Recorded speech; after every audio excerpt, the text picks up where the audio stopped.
Well, joining me now from the Conservative Party is Business Minister Kevin Hollinrake. Thanks for joining us this afternoon. Pleasure. So, look, we've been doing the number crunching. As far as Ed Conway, our economics and data editor, is concerned, the overall tax burden will still rise to the highest level since the 1940s, despite this headline from the Manifesto that you're offering tax cuts. Well, I heard Ed Conway just state there live on TV that these tax cuts were significant, and they are significant. Yes, it's been clear. We've always been very clear that because we had to pump so much money into the economy to get people through the COVID crisis, businesses and households, and through the cost of living crisis, we have had to put taxes up through the freezing of thresholds. We have had to do that. But what we are doing in addition to that, of course, is now cutting taxes. Cutting taxes through national insurance over time to completely eliminate national insurance for people at work. But also what we've set out today as well, that will save the average worker about £1,350 a year in tax. But for self-employed people, our cabbies, our chippies, our brickies, our sparkies, those people, complete abolition of their main rate of national insurance, which will save them around £1,500 a year. These are very significant figures, and we should not get away from the fact, because of the changes we've made, such as those, the average earner in the UK is paying record low levels of tax as a proportion of their income, lowest for the last 50 years, and lower than the United States, Germany and France. And I appreciate what you're saying, and we acknowledge that it is a clearly significant reduction in tax, £17 billion, of course.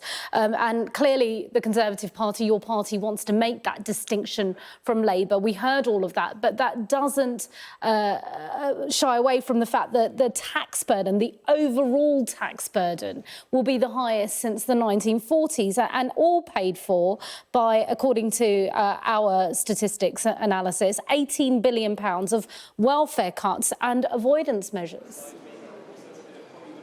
Well, that's right, and you're right to point out that we are tax cutting where we believe Labour will be increasing taxes, and that's definitely been their form of, to date so far, when they do have the levers of taxation at their disposal. But yes, of course, now we want to make sure we have savings to pay for these tax cuts, and that is around tax avoidance and evasion, and we've already saved around £6.7 billion a year through the 200 measures we put in place to tackle those kind of tax avoidance measures, but also welfare reform.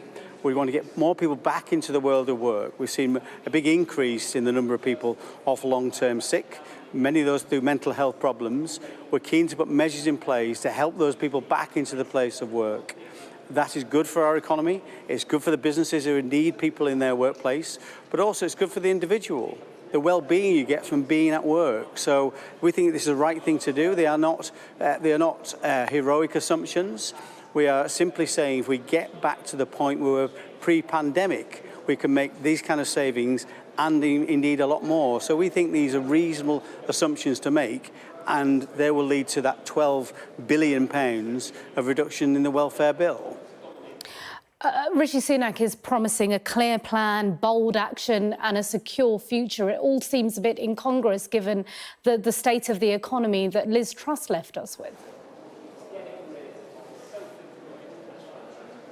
Can you hear me? I can hear you again now, sorry, I don't know what happened there. I was just wanting to know how the party is really able to say that you have a clear plan, bold action and a secure future for voters, given the state of the economy that Liz Truss left us with. Well, we don't see any legacy effects of Liz Truss's 49 days in the economy today. If you think where Rishi Sunak was, where we were when Rishi took over 18 months ago, inflation was at 11.1%. The economy is forecast to go into recession. Today, inflation is 2.3%. The economy is the joint fastest growing in the G7, alongside Canada. So he has delivered on those promises. We are seeing a step change. What we can see now, after being through a difficult time, we've had to support those businesses and jobs in our economy. We've now can look forward with much more optimism, a clear path ahead, and that clear path should include people who are earning, keeping more of what they earn. That's what we want to do. This is in stark contrast to the opposition who will tax people more. And we want to give people that choice. It is a clear choice. It's also a clear choice in where people would feel to have live in a more secure nation. So this is about making sure we properly fund our armed forces, but also we put more police on the streets, 8,000 more fully fledged police officers on our streets, and this is about neighbourhood policing. Yeah, but also some of them are community police officers, aren't they? So they don't actually have the same powers as... No, they're absolutely not. All those 8,000 are all full police officers with full arrest powers. But the other key point is controlling our borders. You mentioned there controlling our borders. And legal migration. That's exactly my next question, so I'm glad you mentioned it. Rishi Sunak says that the Conservative Party is the only party that can stop the boats, but you haven't managed that so far in 14 years in government. Well, Rishi Sunak was the first person to be able to start to control illegal migration, a 36% reduction in the numbers of people crossing the Channel last year. And now we put in place... This year it's gone up, though, hasn't it? To be clear, sorry to interrupt. There has been a spike because of people coming. There has been a spike because of people coming from Vietnam. So we are seeing pressure from different parts of the world. These are not war-torn countries. We need to put measures in place which deters those people making those perilous journeys. And that's what the Rwanda bill is all about. For the first time, having passed that legislation, people no longer go into hotels and council flats. They are detained. And that's a key change, which will prove a deterrent.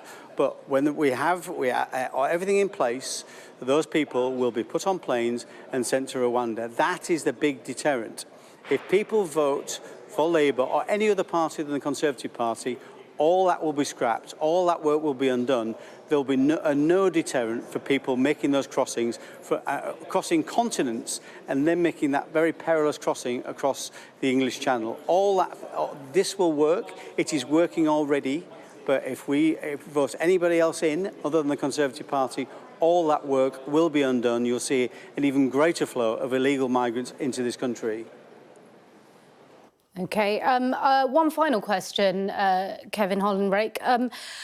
Rishi Sunak hasn't had exactly the best start to his election campaign. I mean, some people would say it's disastrous. I will say challenging, to be fair to you. Will this really turn anything around with the voters? Well, I think people, when they come to make a decision, they're making a decision on what happens over the next 5 years. And they've got a clear choice between Rishi Sunak, who's got proven his ability to deliver all the way through the COVID crisis, the cost of living crisis. He is somebody who can set out a strategy and deliver upon it. And in terms of making sure we control our borders, both with legal and illegal migration. That's the clear choice they have, and this over the next 5 years is going to be absolutely critical for this nation.